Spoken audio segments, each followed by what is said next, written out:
Un conte est vite dit, les choses se font plus lentement.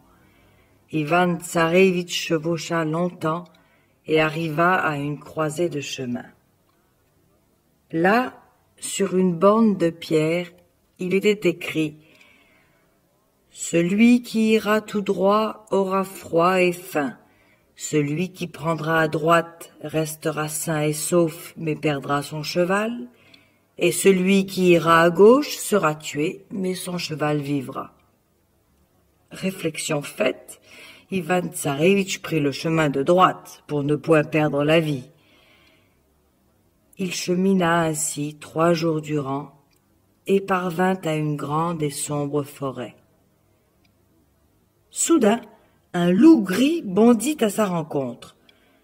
Le Tsarévitch n'eut même pas le temps de dégainer son glaive que le loup égorgeait son cheval et disparaissait dans les fourrés. Que faire sans cheval? Ivan Tsarévitch poursuivit sa route à pied, mais au bout de 3 jours il n'en pouvait plus de faim et de fatigue. Accablé, il s'était laissé tomber sur une souche quand un grand loup gris sortit des bois. « Te voilà bien triste, Ivan Tsarévitch, dit le loup. Pourquoi as-tu les mains lasses, la tête basse, l'échine courbée? Comment ne pas me désoler? Que ferais-je sans mon cheval? C'est toi qui as choisi ce chemin. De quoi te plains-tu? Mais j'ai pitié de toi. Dis-moi où tu vas, ce que tu cherches. Le tsar Demian, mon père, m'a envoyé chercher l'oiseau de feu qui volait les pommes d'or de son jardin. Mais sur ton cheval, tu n'y serais jamais arrivé. Moi seul, je sais où niche l'oiseau de feu. Moi seul peux t'aider. Et en échange de ta monture, je vais te servir fidèlement en toute droiture. Monte sur mon dos et agrippe-toi bien. Ivan Tsarévitch obéit, et le loup gris fila comme le vent.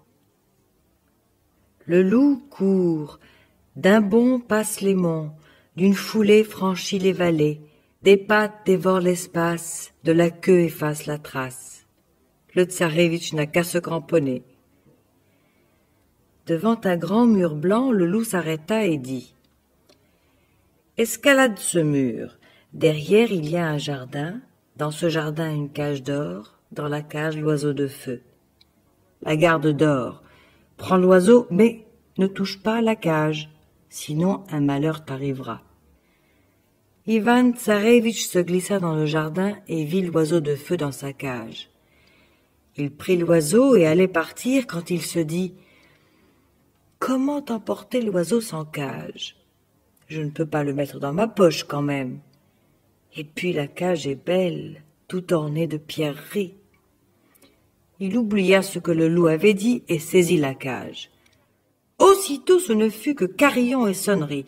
De la cage d'or, des fils secrets partaient avec grelots et clochettes, graissaient les claquettes.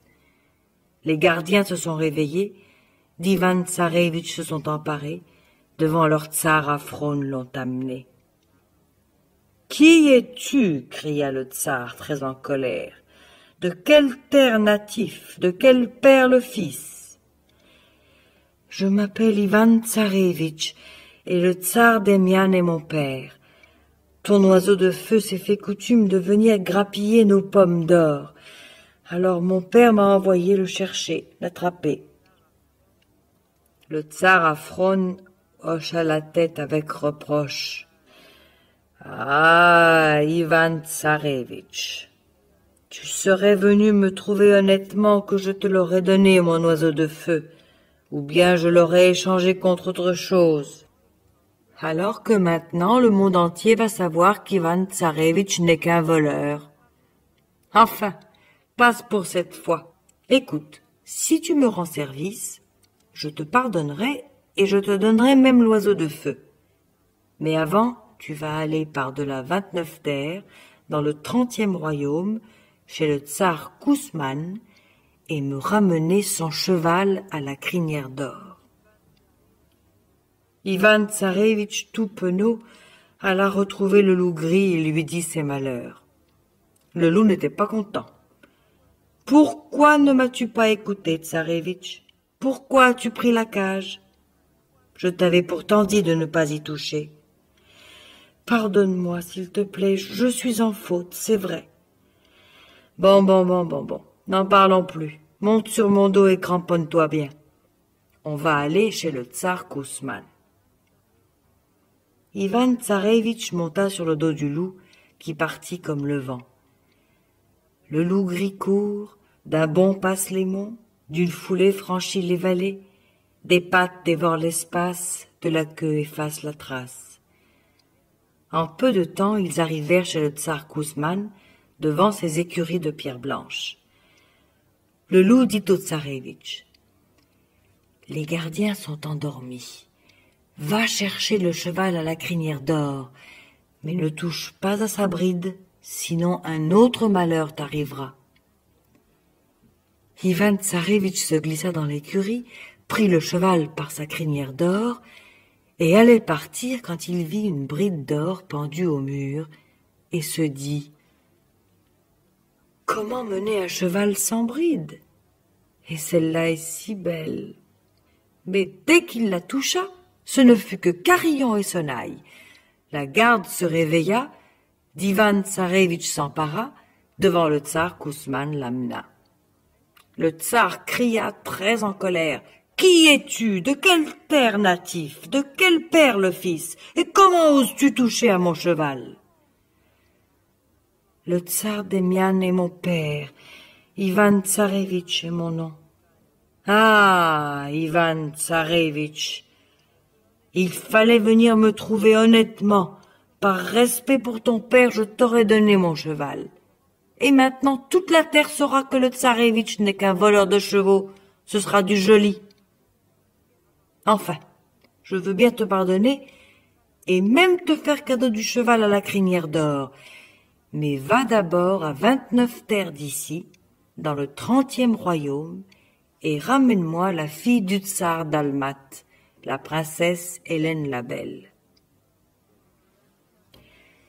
Ivan Tsarévitch, pleurant de honte, alla raconter au loup ses malheurs. Le loup lui fit d'amers reproches. « Pourquoi ne m'as-tu pas écouté? Pourquoi as-tu touché à la bride? Je me donne du mal pour te servir et tu ne fais que tout gâcher. Pardonne-moi, je t'en prie. J'ai encore fauté, c'est vrai. Bon. Quand le vin est tiré, il faut le boire. Monte sur mon dos, on s'en va chercher la princesse Hélène la Belle. »